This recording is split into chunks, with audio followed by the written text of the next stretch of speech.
Hey everyone, so I got wildly ahead of myself today about Valentine's Day and I decided to do two videos because last night I was mulling it over and I was like, how do you make something really special for Valentine's Day that's different, that's fun, but that's easy, and mostly stuff using stuff that you have on hand at home. So I am going to show you how to make a crazy jam. We did a jam a few weeks ago, but I'm not a huge banana person. I don't know if you are, but I'm sure you always have some bananas hanging around that are less than perfect. These are partially green, and I would say that after doing this recipe, I would probably choose some bananas that are a little bit more brown. But I'm going to show you how to make a banana jam, and then we're going to make a dessert that you've never heard of that you're going to make for the rest of your life called Bostock. That's video 2. So first things first, I've cut up 2 bananas. I'd probably go 2 more bananas. And you don't need to really, first of all, did you ever see that video where this is how you open a banana? This is gonna blow your mind, but this is how you open a banana. That's how monkeys do it, and well, they know about bananas. So I always take that bottom part off. So I just, it doesn't really matter how you cut these up. You could cut them up. I've just been cutting them up into kind of like some chunks, but they're gonna really break down anyways, so it doesn't really matter. So I've already cut up 2 bananas. I'm gonna cut this one up into here, and then in the first batch that I made, I just used white sugar. Again, I'm going to show you this trick. This is so much fun. I might turn into a banana person just for this. They're so much easier to peel from the bottom. How did we not know this? Anyways, now I'm a banana person. So I've got 4 bananas in here. This is going to make, I want to say, about 2 to 3 cups of banana jam. That's in there. Looks good. You want to put some kind of citrus in there just so the bananas don't brown, but to be totally honest with you, I don't think it really matters. So I'm going to put in this really nice tangerine, which will taste good anyways, but you're cooking them. I don't think it's going to matter too much, especially if you're using bananas that are already a little bit older. I do find that if you use these green ones, it's like a tiny bit starchy. So anyways, banana in there. Let's say use a lemon, a tangerine or 2, some lime juice would be fine. I'm going to put in about 1/4 cup of water.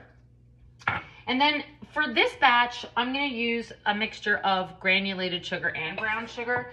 So I'm going to put in 1.5 cups of white sugar. And I'm going to put in, am I going to put in that much? I'm going to put in 1 cup, which is what I have here, of brown sugar. Maybe I'll add a tiny bit more. It actually doesn't end up being too sweet. I forgot my salt is back here. These are the dangers of setting up a tripod in your kitchen. Okay, so I've just put in a little pinch of salt, if you want. Kind of makes it caramely. And I'm going to turn it on low heat, and I'm just going to mix this around. I feel like my pot's a little bit small. But that's all in there. And I'm going to mix this around and let this cook slowly at first to kind of melt all the sugar. I put in 1/4 cup of water. Maybe I'm going to put in like 2 more tablespoons. That's just going to help it get, yeah, it's going to be like all caramely, like caramelized banana jam spread.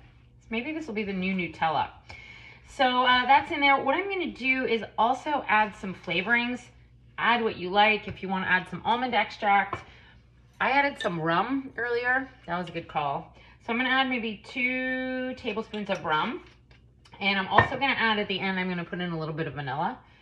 So I'm just going to get this sort of to the point where the sugar has dissolved in with the bananas. There's lots of different recipes online. If you float around for, some people kind of cook the bananas first. Other people are doing it in an Instapot.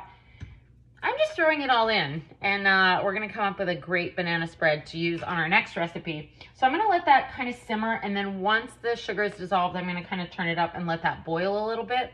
I want to get it until it's kind of thick, and then I'm going to store it in some jars, and I thought I'd show you what it looks like. I mean, that looks pretty good. If you're really into bananas, I mean, it's very banana-y, but it looks better than I thought, and I picked some golden yellow bananas so that it wouldn't be so dark. I think if you use some, this is going to be the new pandemic 2021. Instead of banana bread, everyone's going to make banana jam, put it on everything. So this is going to cook for a little while. I would say this is going to take about 20 minutes. Get your jars ready. If you want to kind of can your jars, I've done an episode before where I put the jars in the oven. You can put the jars in the oven at 200 degrees, clean jars, sterilize them in there, pull them out, fill them with your hot jam, put the lids on, put them back in the oven for 10 minutes. And then when you take them out, really tighten the lids, and then you should hear them popping. And then you're good to leave them in the counter, in the pantry. If you do it this way and you just put a lid on, I mean, this isn't gonna last you that long anyways. I think you're gonna end up with 3 or 4 jars. You can freeze it or give it away or put it in the fridge for later. And I hope you watch the next video, because I don't know why I've been holding on to this for so long, but if you've never heard of a Bostock, which is a pastry dessert from Normandy, but nobody talks about it, first of all, and nobody knows where it comes from. So I'm gonna show you how to make these bad boys. Essentially, it's like a French toast on steroids that you make in the oven. And it's got many, many layers of flavor. So hop on over to the next video. I'm gonna show you how to do that. I'm gonna enjoy this really crazy banana jam. Like I said, this one has just white sugar. I'm trying one that has brown sugar to give it a more caramelized flavor, but you know, get in there and experiment. You can't really go wrong with this. And I think kids will love this. Really fun on a peanut butter sandwich or any kind of spread that you've got going on. And we're gonna go over and make Bostock now. It's gonna be so good. Can't wait to eat those. Bye.